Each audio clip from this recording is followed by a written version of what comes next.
The first thing Arvin Hale felt was heat. Not the comforting warmth of the Academy's mana lamps, or the gentle sun that filtered through the tower windows during exams. No. This heat was alive. It clawed at his lungs, chewed through his skin, crawled into his bones, and refused to let go.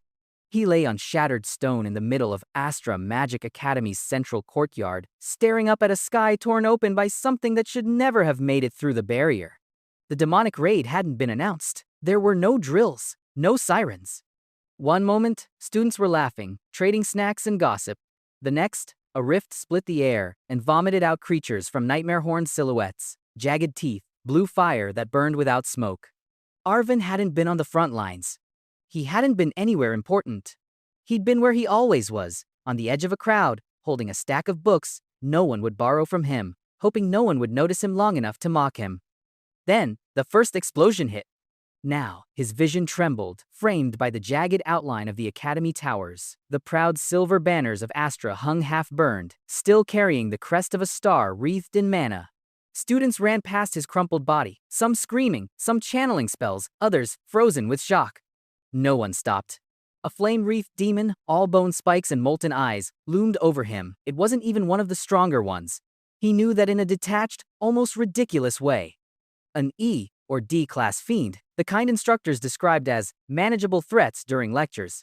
Manageable for normal mages. Arvin tried to move, but pain lanced up, his leg broken, crushed under fallen debris from the exploded fountain. His fingers twitched. No mana answered him. They never did. Pathetic, someone had said earlier that week, when he failed to light even a faint glow on the practice orb. How did you even get into Astra without mana? Did they need a mascot? Useless, trash, dead weight. He'd heard those words so often they no longer pierced. They just settled, like dust, until they became part of the air around him. The demon raised a clawed hand. Blue hellfire gathered in its palm, crackling with otherworldly energy. It didn't see Arvin as a challenge, or an enemy. He was just something in the way. A shadow fell across his face as the flame descended. The fire touched him. He didn't scream at first. The pain was so pure it shocked his body into silence. Flesh blackened, nerves burned so quickly they barely had time to transmit the agony. Then his lungs caught up, and a raw, broken sound tore itself out of his throat. It echoed in the courtyard, but it was just one voice among many. Somewhere nearby, a professor shouted an incantation. A barrier flared, too late to matter. Another student sobbed, begging someone stronger not to leave them behind. Footsteps pounded past his head. A body fell. The Academy, this proud, shining place of future legends, had become a slaughterhouse in seconds.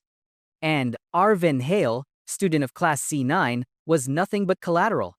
As the flames devoured him, his thoughts began to scatter, but memories rose anyway, dragged to the surface by the cruel clarity of dying. First year, standing in front of the mana assessment orb. Just relax and channel a little mana, the instructor had said, voice kind, unaware how those words would carve scars. Everyone has at least a trace. The orb remained dark. Whispers started. He didn't even flicker it? Does he have no core at all? Maybe he's defective. Second year, when team assignments went up for field training and his name was missing, we can't put you on patrol, the supervisor said, avoiding his eyes. You'd only slow them down. Focus on theory instead. That's where people like you can still contribute. People like you. Non-mages. Failure cases. Dead branches on the glittering tree of Astra. Third year, sitting alone on the dorm roof, watching glowing spell circles from training sessions he'd never be invited to join. He had clenched his fists then, promising himself that someday, somehow, he'd find a way to prove them wrong. He never did. And now he was going to die here, burned alive at the feet of a demon no one would even remember by name. His body would be another statistic in a report. His existence summarized in one line: student with no mana, casualty. He felt the skin on his arm split. The smell of burning flesh reached his nose, twisted with sulfur and ash. Regret hit him harder than the fire. I didn't do anything. I didn't change anything. I didn't matter. The demon's fire crept up his chest, his vision blurred at the edges, black closing in. Around him, the Academy continued to scream, but no one called for him. Faces flashed in his mind, Aster Crowley, the prodigy who never even learned his name, nobles who laughed when he tripped, professors who sighed when he entered the room, already writing off his future. Even the healers, kindest of all, who looked at him with pity instead of contempt, as if he were already halfway gone. He realized, with a bitter little twist of humor, that the only time anyone would look at him directly was when someone found his corpse. Hot blood trickled into his eye. He blinked, and the sky above him seemed to fracture. Then something impossible happened. Under the roar of demon fire, beneath the sound of his skin cracking and the academy collapsing, he heard a heartbeat. Not his was erratic, slowing, stuttering. This heartbeat was too calm, too steady. It came from his chest, but deeper, from a place no doctor had ever touched. A symbol, dark, circular, intricate, flared in the middle of his being. Not on his skin, not in his visible core, but somewhere deeper, an insignia etched into the concept of him, sitting there patiently, as if it had been waiting all along. The flames couldn't touch it. They flowed around it like water around a stone, hissing in frustration. Something ancient opened its eyes. A whisper slid through his mind. It wasn't a voice in the normal sense. It was more like reality making a decision. Second cycle initiated. He would have gasped if his lungs still worked. Anchor point. Astra Academy first day. No? He thought, or tried to. No! I'm dying! This isn't... The world shattered. Time did not rewind in a beautiful, cinematic reversal. It tore. The courtyard snapped apart like glass struck by a hammer, each moment splintering into sharp fragments, a shard of a professor's terrified face, a shard of blue fire, a shard of his own burning hand reaching for nothing. Then everything rushed backward. He was dragged through his own life in reverse, the midterm exams, the long nights on the dorm roof, the day he received his acceptance notice, the moment his parents hugged him with watery eyes and said, "You did it, Arven. You'll be someone now." The memory tasted sour. The flame, the pain, the demon's roaring face, all of it folded inward until there was only darkness. And then he heard an alarm. Not an emergency siren. An old, cheap alarm clock, the kind that made a pathetic rattling noise instead of a proper ring. Arven jolted upright. His body moved too fast for someone who'd just been incinerated. Sweat cooled rapidly on his skin. His heart pounded, but his chest didn't hurt. There was no smell of burning, no screams, no sulfur. Just the dusty scent of cheap furniture and old wood. He stared at the ceiling. It was the wrong ceiling. It was too low. The crack in the plaster slashed diagonally, instead of spiraling like the pattern in his third-year dorm. He'd stared at that crack countless nights, tracing it with his eyes while wondering what it would take to change his life. This wasn't that room. Slowly, mechanically, he turned his head. The small, crooked window, the battered desk, the uniform folded too neatly on the chair. His first-year dorm. He knew it the way someone knows their own scars. Arven swung his legs over the side of the bed, expecting his broken bones to scream. They didn't. His muscles obeyed, weak but functional. He looked down at his hands. No burns. Skin whole, fingertips uncharred. But something else had changed. His eyes, reflected faintly in the dusty mirror across the room, were the eyes of a boy 3 years younger, rounder face. Less height, shoulders not yet hardened by carrying weight he never asked for. But behind them, in the way they held themselves, there was nothing boyish left. Those were the eyes of someone who had heard his own flesh sizzle and watched death close in. Those were the eyes of someone who had already lived this life once and seen it end in fire. Regression, he whispered. The word tasted unreal. On the surface, Astra Magic Academy was the pinnacle of magical education. Students came from noble houses, merchant guilds, even the occasional raw talent plucked from nowhere, all dreaming of glory. But beneath that glittering promise lay layers of hierarchy, cruelty, and quiet despair. The manaless, like Arven, were at the bottom, decorative at best, expendable at worst. He remembered it all. The years of humiliation, the insults, the careless cruelty, the way instructors subtly steered resources away from him, the moment he died while the rest of the academy treated him like he'd always been invisible. Heat that wasn't physical coiled in his chest. He lifted a hand and pressed it over his heart.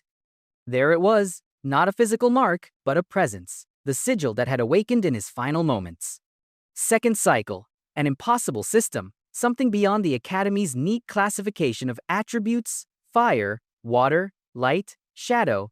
Second cycle wasn't an attribute. It was a reset button embedded into his existence. Why me? He thought. No answer came.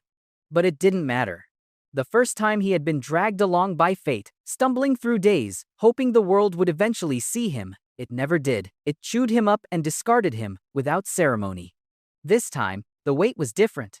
He had knowledge of raids that would happen, of people who would die, of betrayals, failures, and quiet acts of kindness crushed before they could fully bloom.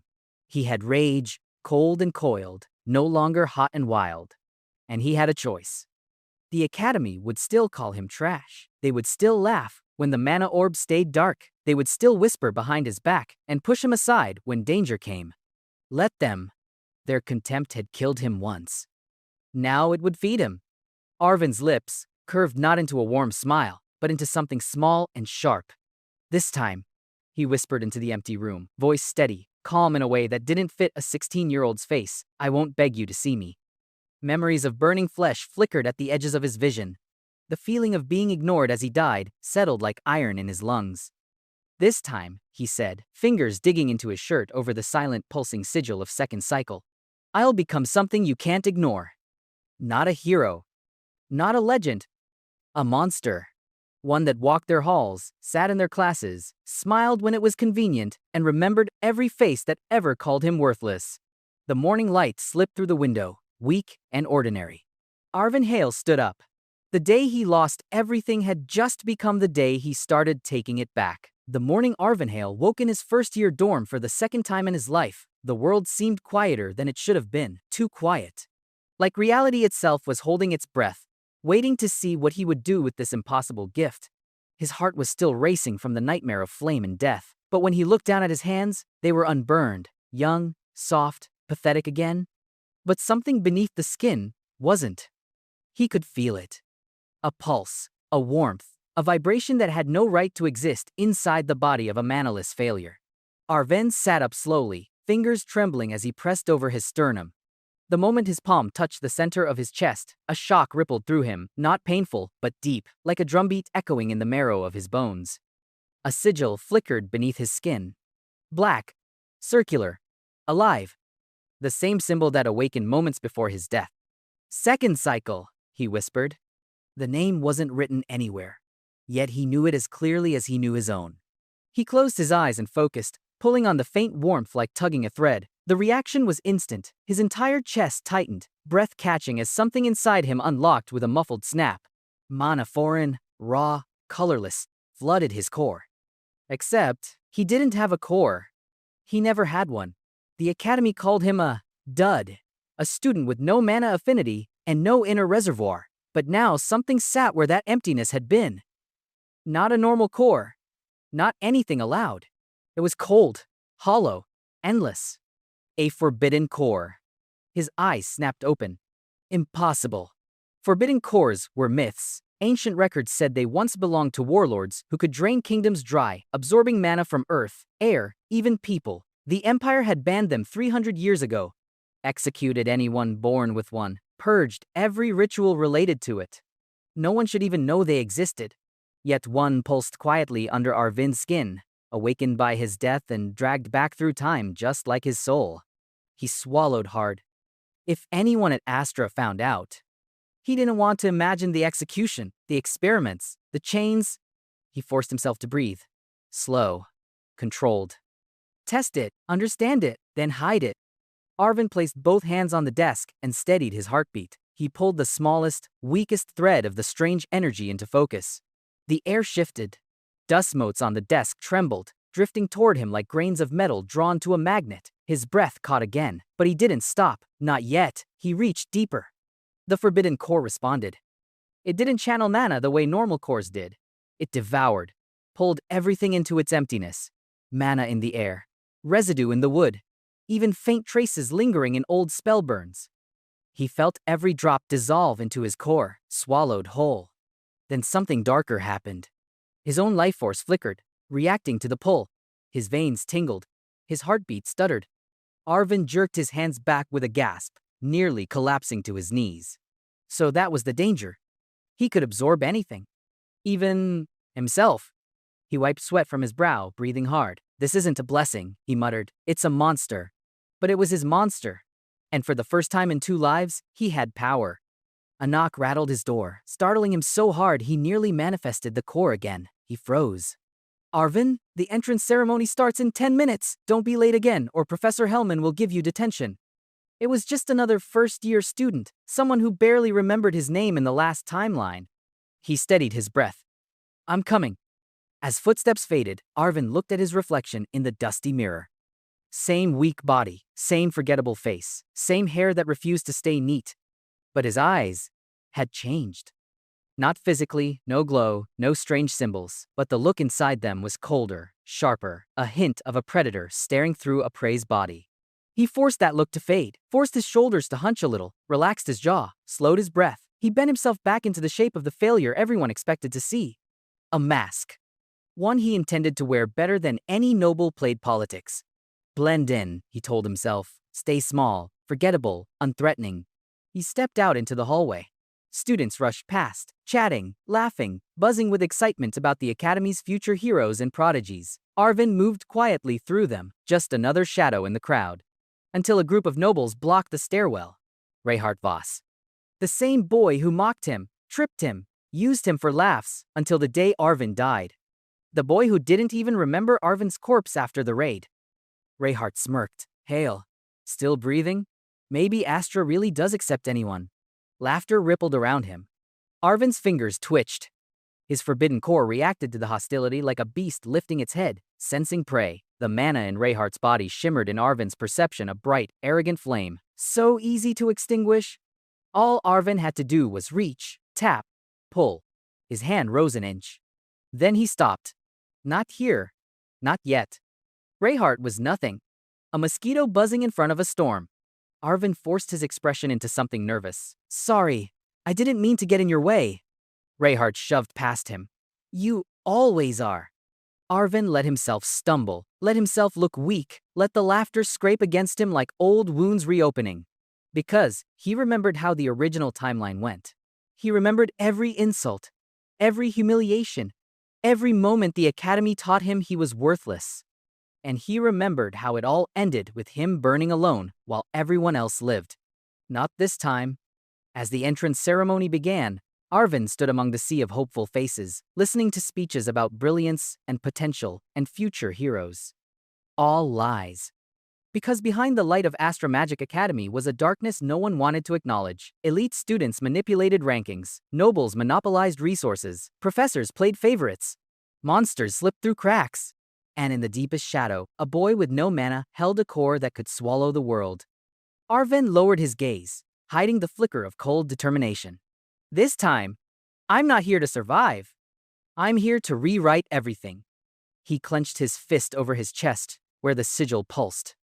I'll stay unnoticed, unremarkable, invisible, until the moment they can't ignore me anymore. And when that moment comes, his lips curled into a faint, chilling smile. I'll show them the monster they created. DH Chapter 3, The Trash Beats a Noble. The arena floor buzzed with excitement long before Arvin stepped onto the polished stone. Students crowded the circular stadium, their voices weaving together into a river of arrogance and anticipation. It was the first practical exam of the year, an introductory duel meant to assess combat potential, but everyone knew what today's real attraction was. The weakling who couldn't activate the mana orb. The boy who embarrassed the Academy on day one. Arvin Hale. He heard their whispers long before he reached his assigned platform. Whoever gets paired with him gets a free win. He can't even use mana, right? Poor thing, but also hilarious. Arvin ignored them, moving with a calm, steady gait, the same expressionless look that made him invisible. But beneath his ribs, hidden beneath layers of self-control, the forbidden core pulsed quietly. Soft? Obedient? Hungry. A professor called out names for each duel. Reinhardt Voss versus Arvin Hale. A collective gasp rippled across the arena. Reinhardt no, Reinhardt Voss. Third son of House Voss. Fire attribute noble. Arvin's tormentor in the previous timeline. The boy who had shoved Arvin into the mud. The boy who called him worthless cattle. The boy who laughed when Arvin failed the mana exam. And the boy who, in that life, Arvin could never fight back against. Reinhardt stepped forward with a confident smirk, golden hair catching the sunlight as if he were some chosen hero, Flames flickered around his gauntlet, and he raised a hand toward the audience. Watch closely, everyone. I'll end this in one strike. The crowd cheered. Reinhardt bowed theatrically. Arvin simply stood still. The referee signaled for the match to begin. Reinhardt lunged first, fire erupting along his arm as he shouted, "Burn!" A swirling pillar of flame shot toward Arvin, heat distorting the air. Students gasped, some stepping back instinctively.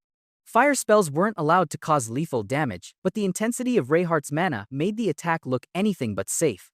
Yet, Arvin didn't move. Not an inch. Not a flinch. Not even a blink. In the split second before the flames hit, he whispered inside his mind, "Not yet. Control. Only control." The forbidden core stirred, responding instantly. Arvin guided the tiniest fraction of its power into his palms, painfully precise, dangerously small, like releasing a drop of ink into the ocean. He raised one hand. A faint ripple spread across the air.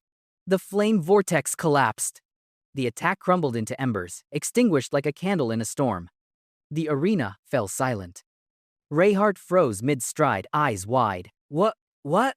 Arvin lowered his hand slowly. His expression remained blank, bored even. Inside, the forbidden core vibrated with pleasure, having tasted a fragment of Reinhardt's mana the moment Arvin disrupted the spell. He stepped forward.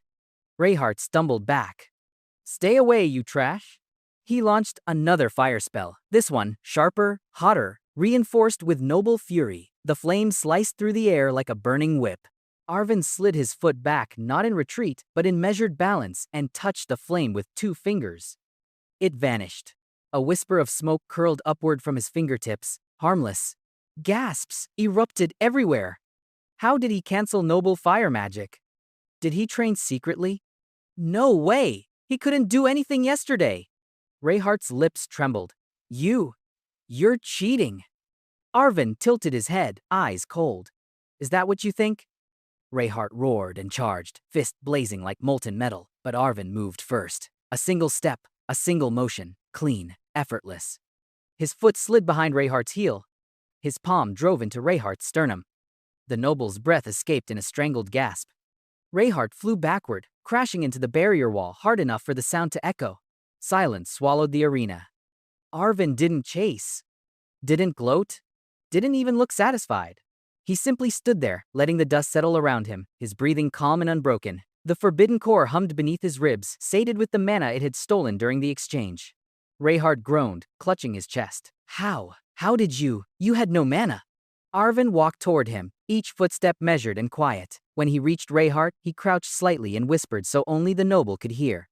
I didn't need mana to crush you. Reinhardt's pupils shrank. Arvin straightened and turned away. I surrender. The entire arena broke into chaos. Surrender? After winning? Oh? What kind of weird flex is this? Does he not realize he won? No, he knows. He's hiding something. Teachers exchanged troubled glances. Professor Maylor stared at Arvin with a conflicted expression, confusion, suspicion, and a hint of anxiety. The referee hesitated before announcing, "Winner, Arvin Hale." The crowd erupted. No cheers, no celebration, just shocked voices. The weakest student beat a noble. He extinguished fire spells with his bare hand. What kind of freak technique is that? Rumors didn't take long to spread. He's hiding his true strength. He's acting strange. He's not normal. He's dangerous. Exactly what Arvin wanted.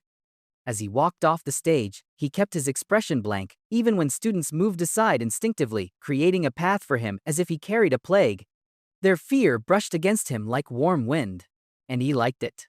Not because it fed his ego, not because he wanted revenge, but because fear made people predictable. Fear made them cautious around him. Fear made them blind to the truth he was hiding. A monster hidden behind mediocrity needed only one thing from the world: distance. As Arvin returned to the shadows of the academy halls, a faint smile, cold, razor thin, touched his lips. Let them whisper. Let them flinch. Let them wonder. Fear was the first step. Soon, they would learn the second. The academy courtyard buzzed with life, students laughing, spell orbs drifting overhead, the air thick with the scent of herbs from the healer department. but Arvin Hale walked through it like a ghost, attention fixed not on the present, but on a memory carved painfully into his first life. Lyra Mistral. She had been one of the kindest students in Astra Academy, quiet, brilliant in healing arts, and too gentle for the cruelty of the world. And she died because of him, because he had been weak, because he wasn't there when she needed him most. Now she was alive again, breathing, smiling softly at her textbooks, completely unaware of the tragedy waiting for her if the timeline stayed unchanged. Arvin felt his heartbeat twist. Not this time. He already knew what would happen next. The small sabotage, staged by jealous upperclassmen. A tripwire spell disguised beneath the stone path, designed to make her drop her potion kit. In the original timeline, the explosion snapped her mana channels, crippling her until the fatal raid months later. He would not let history repeat itself. As Lyra walked toward the bridge, unaware of the trap beneath her feet, Arvin moved, smoothly, quietly still, pretending to be the weakling everyone wrote off. But the forbidden core inside him hummed with silent vigilance. He reached the bridge first, kneeling as if tying his shoe. His fingers brushed the ground. A faint shimmer flickered a detonating glyph. He absorbed it. The glyph vanished into his skin in a ripple of mana, nullified before it could activate. A moment later, Lyra approached, humming under her breath, her potion box cradled gently in her arms. She blinked in surprise when she noticed him. Arvin? Are you okay? He stood awkwardly, brushing dust from his hands. You should be careful around here, the stones are loose. It was an excuse, a weak one. But Lyra, innocent, trusting, only smiled. Thank you, you didn't have to warn me. Arvin swallowed hard. Her voice was soft, but it carried a warmth he hadn't felt in years. In his first life, he never got this close to her, never heard her voice clearly, never had the chance to save her. Now she looked at him with gentle curiosity, eyes shimmering like clear water. You feel different, she murmured. Like you're carrying something heavy. He froze. She sensed it. Not the core, not the strength, but the sadness. Arvin dropped his gaze. It's nothing. Lyra shook her head, strands of silver blonde hair brushing her cheeks. It doesn't feel like nothing.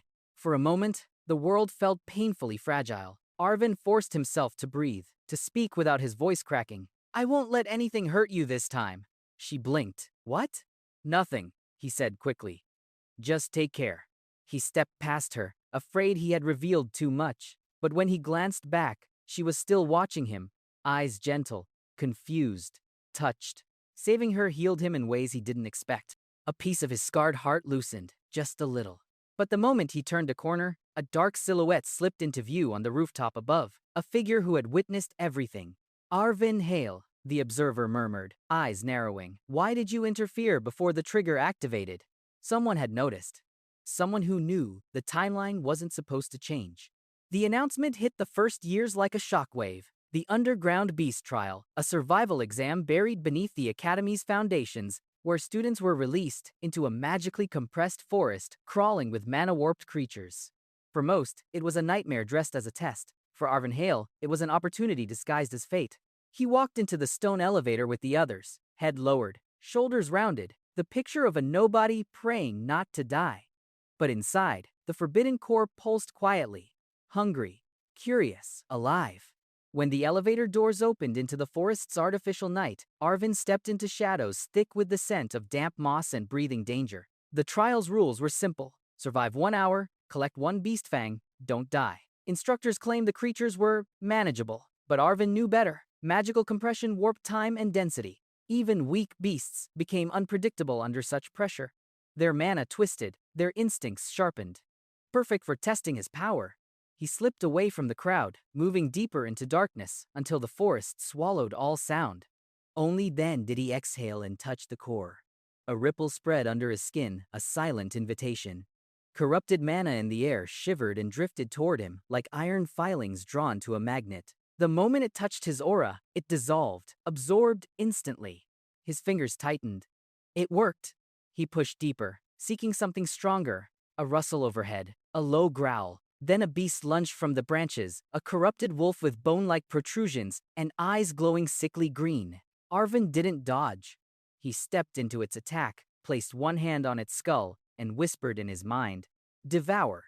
The wolf convulsed. Its mana collapsed inward like a dying star, collapsing into Arvin's core. The body dropped limp.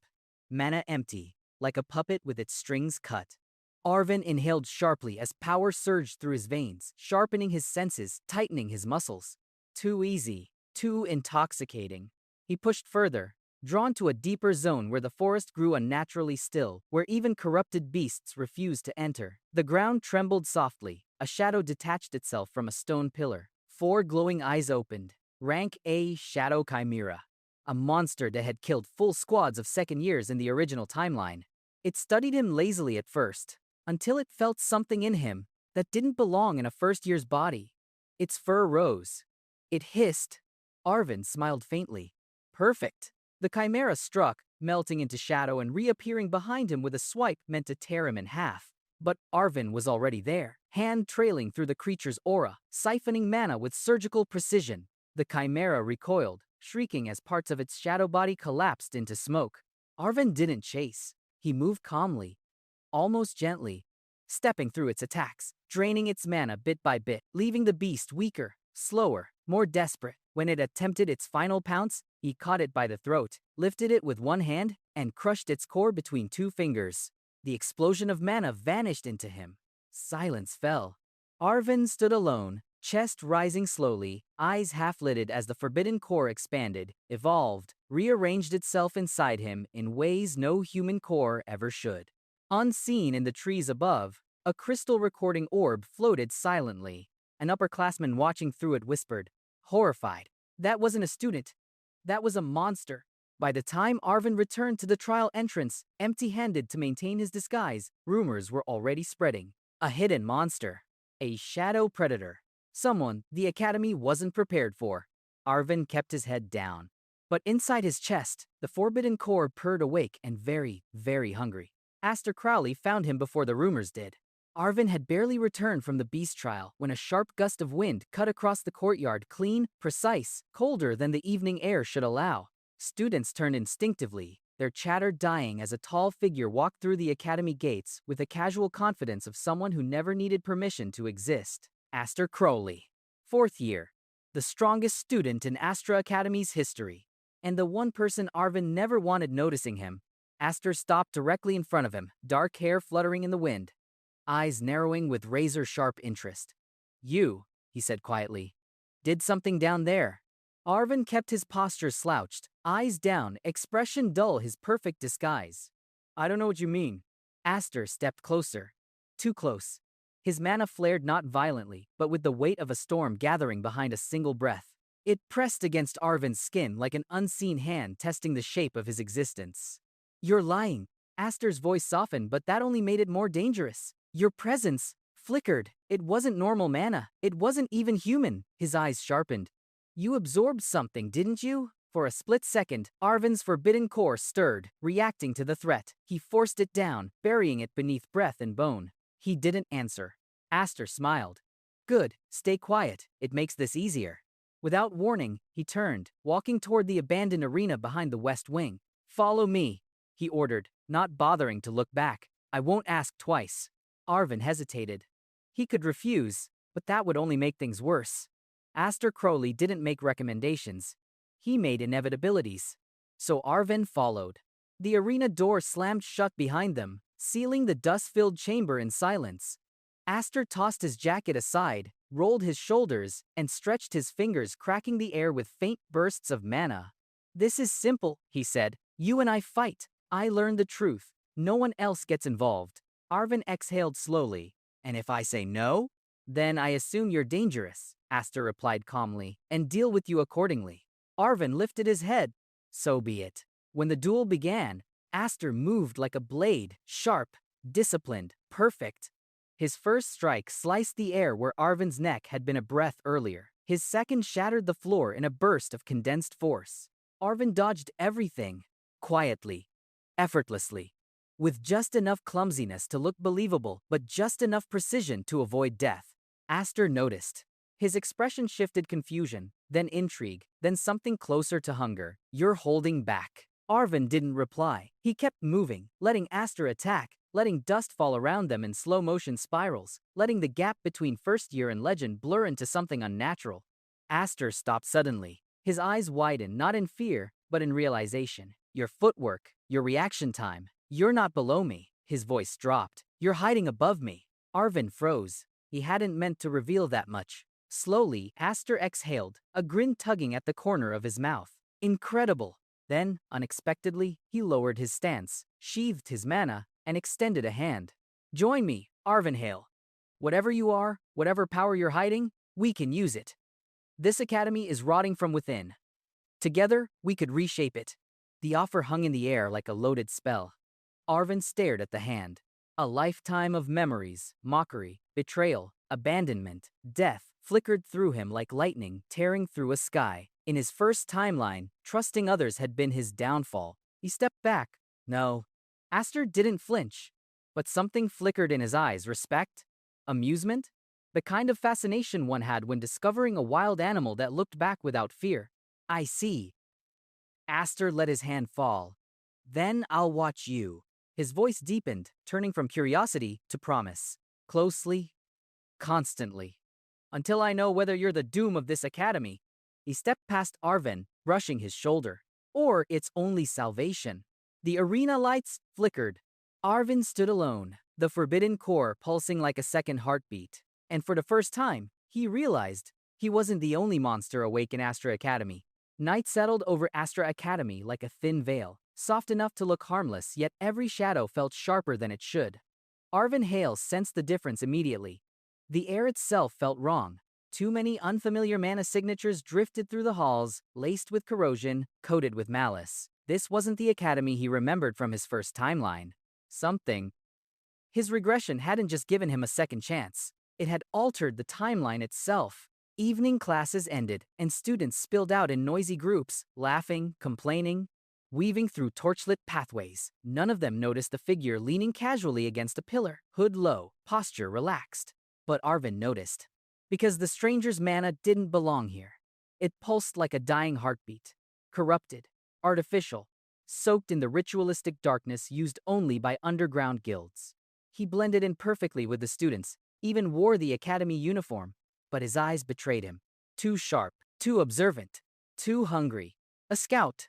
Arvin's chest tightened as the forbidden core stirred quietly, recognizing prey. He forced his steps to remain clumsy, his expression blank, the perfect picture of a student trying to avoid attention. He waited until the others were gone, until the courtyard emptied under the drifting moonstones, before he slipped silently behind the imposter. The fake student stiffened. "You've been staring at me," he muttered. "Why?" Arvin tilted his head, voice soft. "Because you don't belong here." The scout's mask cracked. His hands shot toward his dagger too slow. Arvin's palm clamped down on his wrist, draining the corrupted mana coursing through him. The man convulsed, eyes bulging in disbelief. What are you?" Arvin didn't answer. The forbidden core did. Mana ripped from the man's body like a tide reversing. His false disguise disintegrated, his bones weakened, his aura shattered like glass. Within seconds, he crumpled soundlessly into Arvin's arms, dead long before his body hit the ground. Arvin exhaled, not with satisfaction, but with cold necessity. He dragged the corpse into the shadows, pulse steady, breath controlled. This was the life he walked, now one foot in the academy, the other in a secret war no one else could survive. But the moment he stepped away, his vision blurred. Something tugged at him, far away. Deeper in the city, a presence stirred. A man cloaked in ritual symbols paused his incantation. His eyes snapped open. One of his scouts dead. Killed instantly. Mana signature erased. The guild leader's lips curled. "So," he murmured, "the predator hiding inside the academy has awakened. Interesting." Meanwhile, within the academy walls, someone else felt a shift. Lyra. She caught sight of Arvin returning to the dorms far too late, his sleeves dusted with dirt, his expression hollow. She hesitated, clutching her books tighter. "Arvin, are you all right?" she asked quietly. He froze. Her eyes were gentle but searching, fearful but trying to understand. She wasn't stupid. She had seen the change in him since the first day. The way he watched corners too carefully. The way danger didn't make him flinch. The way his mana, though invisible, felt wrong. "I'm fine," Arvin said.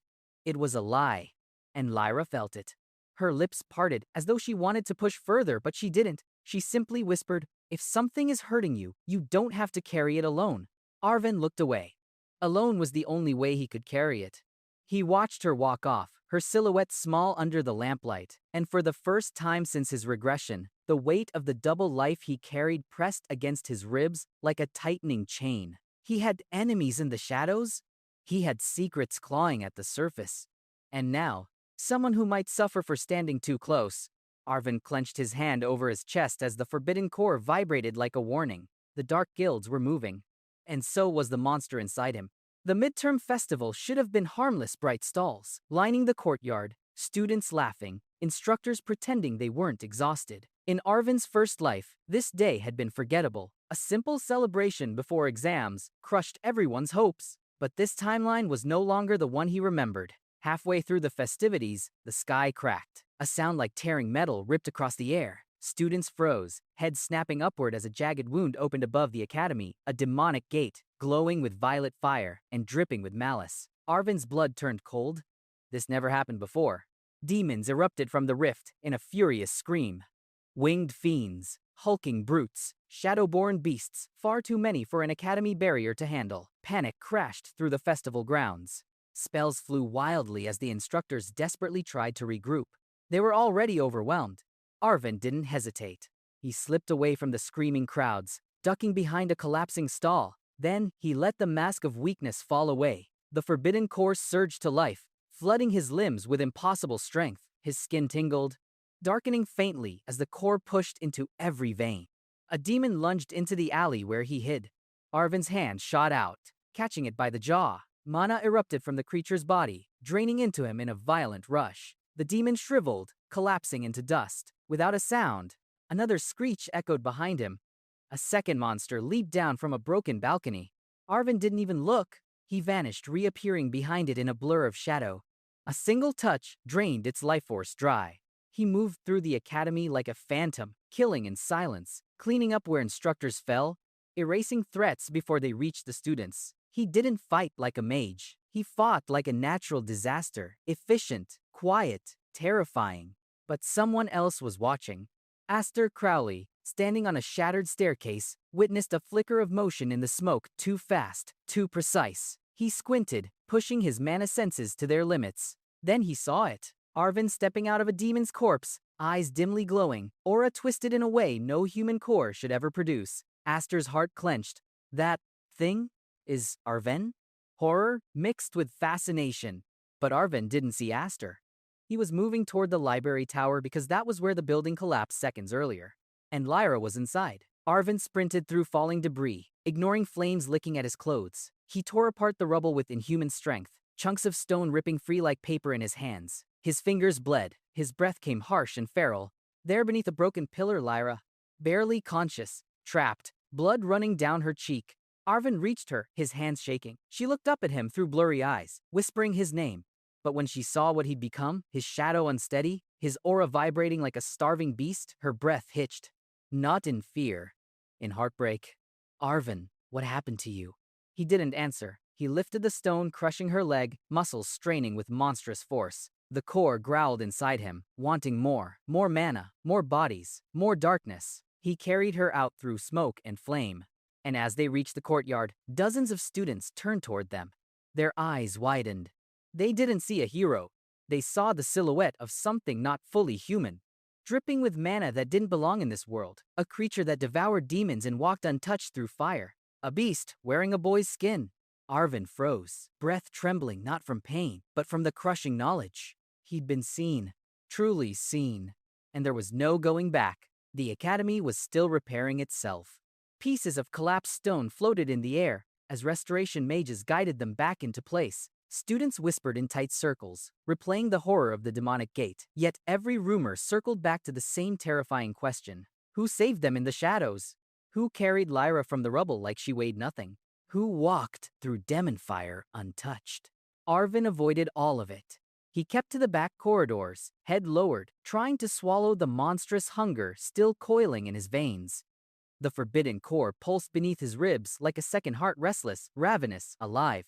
He stopped when he sensed her. Soft steps, hesitant breath, mana trembling like a candle flickering in wind. Lyra, She stood at the end of the hallway, fingers gripping the hem of her robe, knuckles pale. Her eyes, normally gentle, were wide with something between fear and determination. Arvin, please don't walk away.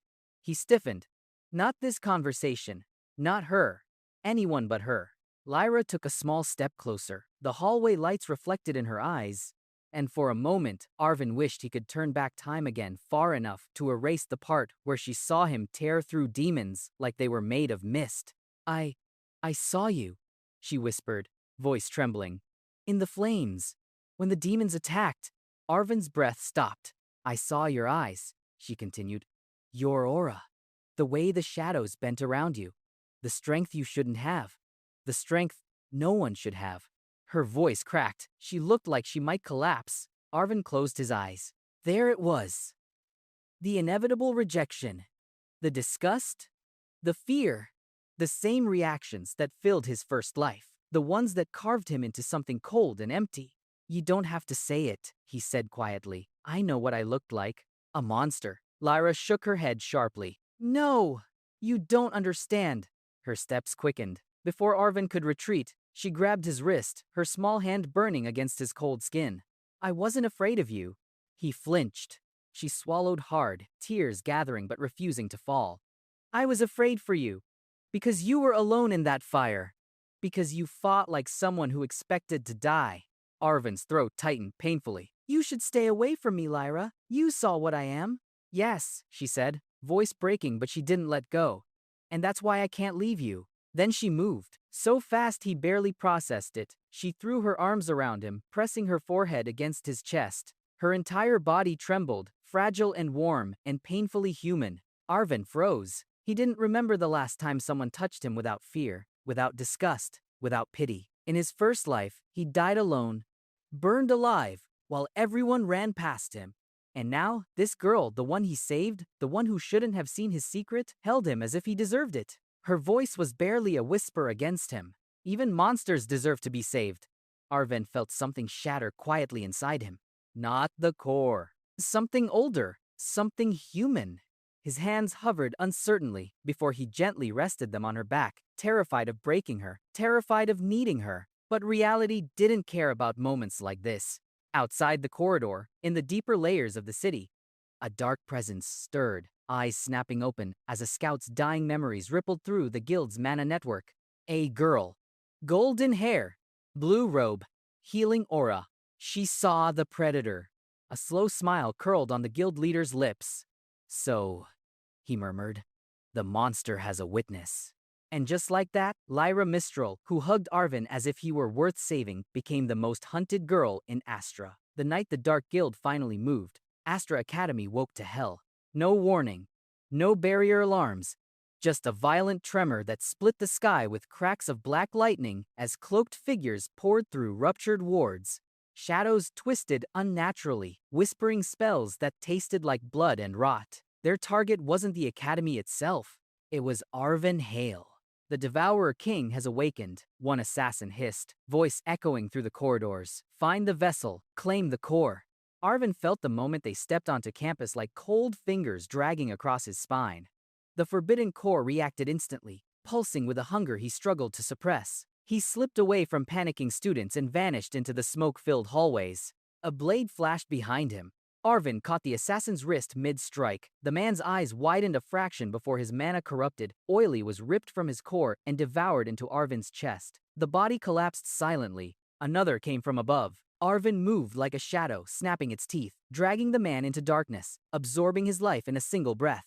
He killed with no sound, no emotion, only purpose. But outside the dorms, the battle roared. Aster Crowley descended from the upper campus like a falling star, black-violet mana swirling around him in dense pressure waves. His presence hit the courtyard like a hammer, ripping cloaked attackers off their feet. This academy, Aster said, voice echoing with command, will not fall tonight. He clashed with a high-ranking mage, both forming concentric spell circles mid-air, their mana tearing at the stone beneath them. Flames, barriers, explosions, the sky screamed with color. Aster held the line. Arvin butchered the shadows behind it. But for every assassin Arvin eliminated, more poured in, drawn to him by the feral pulse of the forbidden core.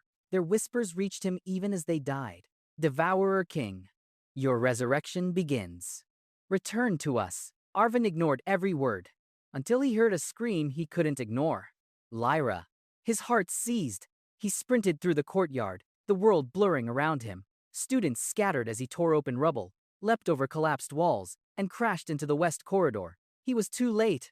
A cloaked figure held Lyra with a mana chain wrapped around her throat. Her feet dragged helplessly on the stone, eyes wide with terror yet searching desperately for Arvin. "There you are," the kidnapper rasped. "Come quietly, Devourer, or the girl." The sentence never finished. Arvin's aura exploded. Shadows spiderwebbed beneath his feet. The air warped. Mana lights shattered. For a heartbeat, every assassin on the campus froze as something ancient and monstrous stirred inside that small human body. The kidnapper felt it too late. He turned just as Arvin appeared behind him. Not running. Not blinking. Teleporting through pure killing intent. Arvin grabbed the man's head with one hand. The forbidden core tore through him with a roar that wasn't sound but force the kind that cracked stone and shattered souls. The kidnapper's body dissolved into ash. Lyra collapsed into Arvin's arms, trembling violently. "Hey, Arvin, your eyes." He knew. They weren't human anymore. Aster arrived seconds later, landing hard as he took in the scene, his expression usually unreadable twisted in raw shock. That wasn't a first-year mage. That wasn't even a human aura. That was a creature older than empires, wearing a boy's skin. Arvin held Lyra close, jaw clenched, fighting the dizzying surge of power inside him. The forbidden core throbbed like it wanted to burst out, like it wanted him to stop pretending and finally become what the Dark Guild believed he already was, the Devourer King. He swallowed it down barely. But the message was clear. They came for him. They took Lyra to bait him. And the monster inside him had awakened just a little more. Tonight, he wasn't the Academy's weakest student. He was the thing the shadows feared. The guild's hideout reeked of blood, rot, and old magic, an underground labyrinth carved from stone, pulsing with the kind of mana normal mages couldn't even breathe in without choking. But Arvin Hale walked through it effortlessly, each step guided by the faint trail of Lyra's fading aura. The forbidden core inside his chest throbbed like a living beast, pulling him deeper, hungrier, faster. He placed a hand against a cracked pillar, closing his eyes. Corrupted mana clung to the stone like fingerprints of violence. Arvin inhaled and absorbed. A violent rush of images slammed into him. Footsteps dragging a girl. Ritual chants. A door with 3 circular seals. He tore his hand away, breath shaking, hatred sharpening his vision. "They took her down," he muttered, eyes narrowing. "Deep. Good." He didn't want anyone hearing what he was about to become. The first wave of cursed beasts found him before he reached the lower levels. Twisted wolves with bone masks, mana stitched into their spines so tightly they could barely move without pain. They snarled and the sound ended abruptly as Arvin stepped forward, placing a single finger on the lead wolf's skull. The forbidden core devoured its mana in a single breath. The beast collapsed like a marionette with cut strings. The others backed away instinctively, trembling, but instinct meant nothing. Arvin walked through them, draining each one with cold efficiency, shadows bending unnaturally around his silhouette. With every corpse that fell, his aura darkened. His heartbeat deepened. His steps echoed like something not entirely human. The elite assassins were next faces masked, movements sharp, enchanted blades burning with curse light. They attacked together, formation perfect, aiming to overwhelm. Arvin didn't let them. He slipped between them like a wraith, fingers brushing a neck, a wrist, a spine, each touch ripping mana from bone and blood with terrifying precision. Their bodies toppled silently. His aura pulsed again, thick enough to distort the torch flames around him. One assassin, dying, managed to choke out, "What are you? What?" Arvin didn't answer. He didn't need to. By the time he reached the ritual chamber, the entire hideout was trembling. The guild's strongest wards quivered under the pressure of his existence alone. The guild leader waited inside, robes flowing with cursed sigils, eyes glowing with unsettling calm. Behind him, Lyra lay unconscious, sealed inside a binding circle. "So," the leader murmured, smiling faintly, "the Devourer walks again." Arvin's voice was a low growl. "Give her back!" "Do you truly not know?" The leader tilted his head. "Your regression wasn't a gift from fate. It was the last echo of an ancient resurrection." A ritual interrupted. Arvin's pulse staggered. "You're lying. You died," the leader whispered. and something inside you refused to stay dead. Rage exploded through Arvin's veins, the forbidden core surging violently. The chamber cracked under the pressure. I am not your king. The leader laughed and attacked. Curses ignited the air, slashing through stone. Arvin met them head-on, shadows exploding behind him as he devoured spell after spell, the core roaring for more. He crossed the room in a blink, grabbed the leader by the throat, and absorbed. The man screamed, mana ripping free like tearing flesh. His body convulsed, then disintegrated into dust and black embers. Silence. Arvin staggered, gripping the altar as power writhed beneath his skin, dangerously close to swallowing the last of his humanity. He forced breath after breath until the surge faded, barely. He moved to Lyra, breaking the seals with shaking fingers. She whispered his name as her eyes opened. And Arvin, still trembling from the monster he had nearly become, pulled her into his arms, knowing he had crossed the line, and there might be no crossing back. Arvin Hale returned to Astra Academy before dawn, slipping through the gates like a shadow returning to its rightful place. The early morning mist clung to the stone paths, wrapping the campus in pale silence, but even the fog seemed to recoil slightly as he passed. He looked the same. Same uniform, same quiet steps, same lowered gaze. But the students he crossed paths with felt it, the subtle tightening in their chests, the instinctive urge to look away, the inexplicable shiver crawling up their spines. Wordless fear, animal fear, the kind no amount of education could train out of them. Something about Arvin had changed. Stronger, colder, unknowable, and no one could explain why. He walked toward the dorms, ignoring the whispers blooming behind him. His footsteps echoed too steady, too heavy, like each step left dents no one could see. The forbidden core hummed beneath his ribs, dormant only because he forced it to be. He had drained an entire guild, killed their leader with his bare hands, nearly lost himself in the process. Now he wore humanity like a mask. By midday, he was summoned. The Elite Division's council chamber was a room he had never entered in his first life, reserved for the prodigies, nobles, and chosen few. He stood before them now, shoulders relaxed, expression neutral, as instructors exchanged uneasy glances. Arvin Hale, the chairman, began, forcing composure. Recent events have revealed your exceptional capabilities. Arvin said nothing. Given your performance during the raid, another continued, the Academy wishes to offer you a position in the Elite Division. Resources, mentorship, private training. No, the refusal was immediate. Soft, but absolute. The room fell into stunned silence. One instructor sputtered, "Do you understand what you're rejecting? Students would kill for this placement."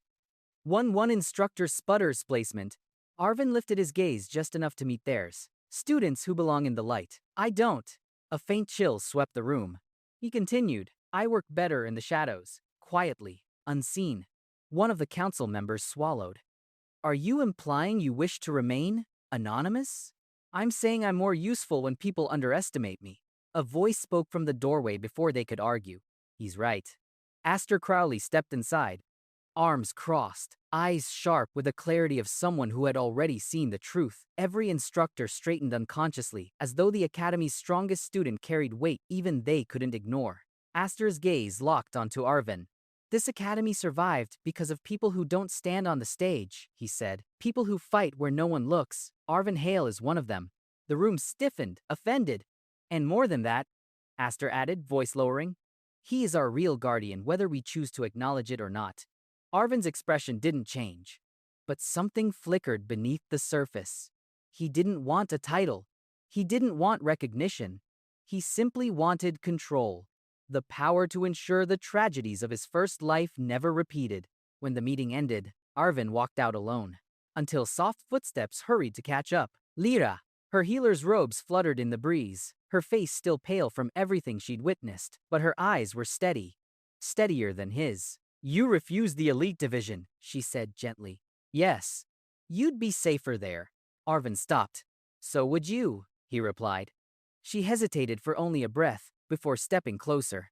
Close enough that he could feel the faint flutter of her mana. Trembling yet warm, so human it felt almost painful. I'm staying with you, she whispered, even if you walk in the dark. Arvin's fingers curled slightly at his side. You shouldn't. But I will. Her voice was soft, unwavering. You saved me. You save all of them, even if no one sees it. You think that makes you a monster? But monsters don't protect people. He looked away, jaw tight. If only she knew how close he'd come to becoming something irredeemable. If only she knew how thin the line truly was.